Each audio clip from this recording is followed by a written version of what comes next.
subject of a new book entitled Build the Life You Want, The Art and Science of Getting Happier, written by Arthur C. Brooks and Oprah Winfrey. And Oprah joins us now. No, it's Arthur. Arthur joins us. It's Arthur who joins us now. Listen, Arthur, we've talked about this, but this book is. Tell me why the time is now for this book. I'm thinking especially when it comes to our young people and technology.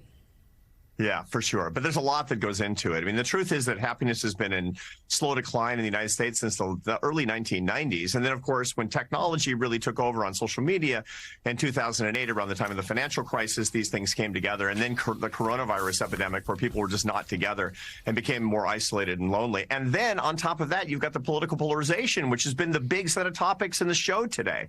All of these things together mean that we're just at loggerheads. I mean, people can't agree on anything except that they want to be happier. And Oprah and I wrote this book as kind of the handbook for the science of happiness for every person in the country. And if we're going to come together, it's because we're going to have a movement of people who are demanding that they want to have happier lives today. And this book is trying to start a movement, quite frankly. How do you do it? What do you find? What's the key? From your research, the key to happiness? It starts with the basic understanding that we need to manage ourselves, and that requires a whole lot of knowledge. You know, I teach a class in the science of happiness at Harvard, here at the Harvard Business School. And, you know, my students are incredibly competent at managing businesses and managing money. And everybody watching us is very competent at what they do. You know, they're strivers. They're working hard in their lives.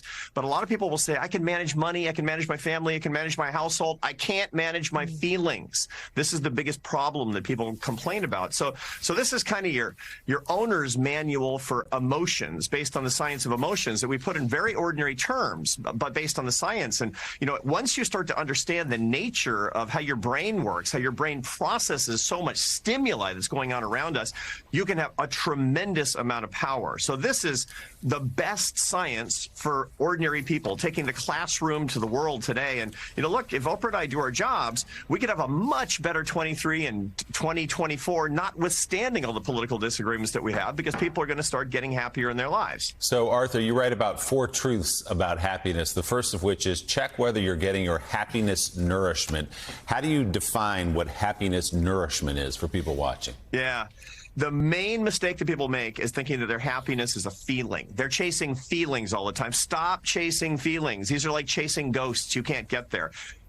Feelings are evidence of happiness. Happiness is a combination of 3 real things. The macronutrients of your happiness meal are enjoyment, satisfaction, and purpose. And we talk in the book about how you can understand and maximize each one of these things. Not chasing pleasure, looking for enjoyment with people and memory.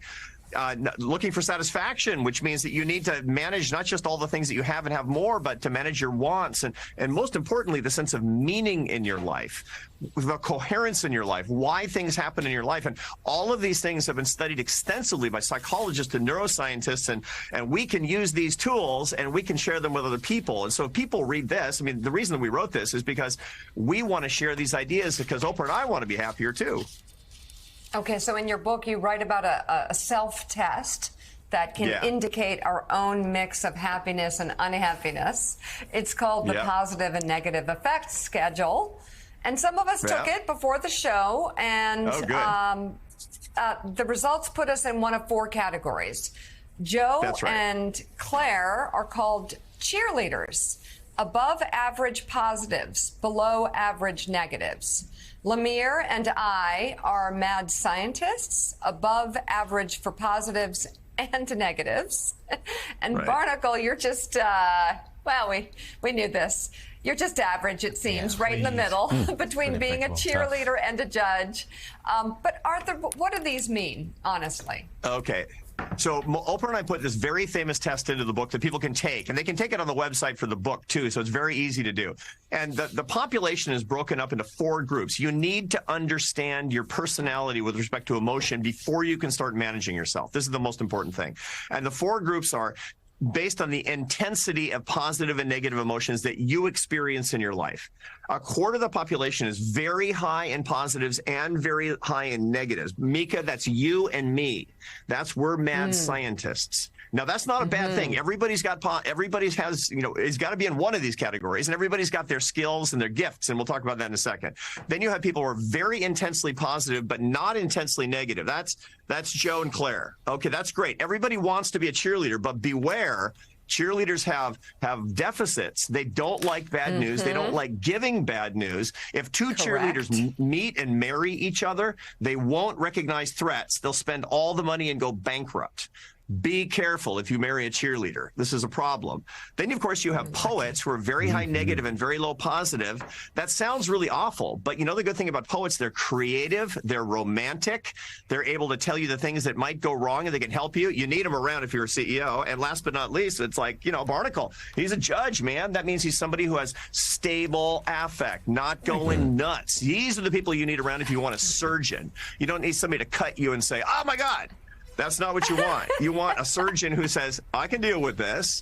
That's the judge profile. Now, we're all one, and you need to understand yourself for your strengths, to manage yourself, to find your partner, to maybe find your spouse who can complement you, not the same kind of person. And that's where you start the analysis, is the analysis of you. So Arthur, we've been talking about depression, anxiety, suicidal ideations with younger children, and on and on. And we talk about everything. We talk about social media. We talk about politics. We talk about COVID and the pandemic, the shutdown, all this other stuff. And I'll just say, I mean, I've never really had a chance to say this on the show. So you open up a wonderful opportunity for me to ask this question. I often think we're dancing around what I consider, even as a backslidden Baptist, a guy that has fallen hard from grace. Let me just put all those out there. The importance of faith.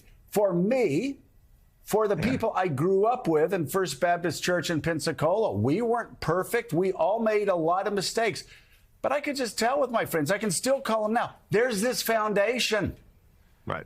If they lose a job, if they get a job, if they're the CEO, if they're out of work, we're all just kind of like, we're there. Okay, how are you doing, buddy? How are you handling it? What can I do to help? You know, there with faith, and I say this as not preaching, I'm just saying, just looking at this socially, our pews are emptying out. You know, we used to have faith. We used to have a code we lived by, whether you believed or didn't believe there's a code. Now we've got a phone. And this is the information that gives our children dopamine hits every day. And that's when they rise and fall. I'm wondering, in any of your studying about happiness, or I would say joy, where does faith fit into that? Or more importantly, the absence of faith, the belief that the only thing that exists is what comes across your phone. Yeah, no, there's a big role, Joe. You're onto something. And by the way, as a backslid Catholic, we'll take you, as a Baptist, we'll take you into the Catholic Church at any time. You know, you'll be my guest, and it's good. We need you. We need you. Okay, but the key point is the key to think about is this.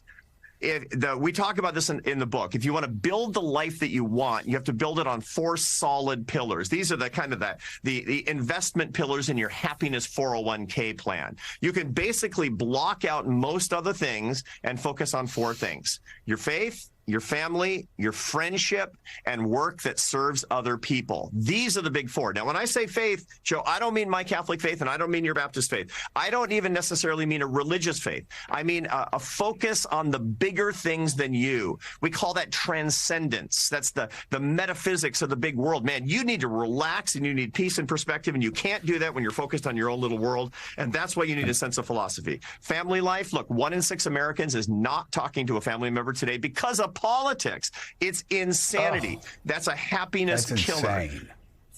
Friendship. You know, a lot of people are surrounded by people, but you got to ask yourself, are these real friends or are these deal friends? And real and deal are not the same, and we know the difference between them. And last but not least, we need to offer up our work for other people. We need to serve other people with our work. And what it comes down to basically is this. And all of these pillars, faith, family, friends, and work, these are different aspects of love. love of the divine, love of your family, love of your friends, love expressed to everybody through the way that you earn your daily bread. The reason we're falling in happiness is because we have a deficit of love, and that's what we need to get back to. The book is titled Build the Life You Want, The Art and Science of Getting Happier. Arthur C. Brooks, thank you so much for joining us. And thanks for the test, I think. You're a mad scientist. I'm a mad scientist. Okay. And you're a cheerleader. Mm-hmm. That's nice. Well, you would agree. I mean, it's good for you. I would agree. You're good. I'm a cheerleader, and you're the one that says, hey, calm down, Get big real. boy. All right.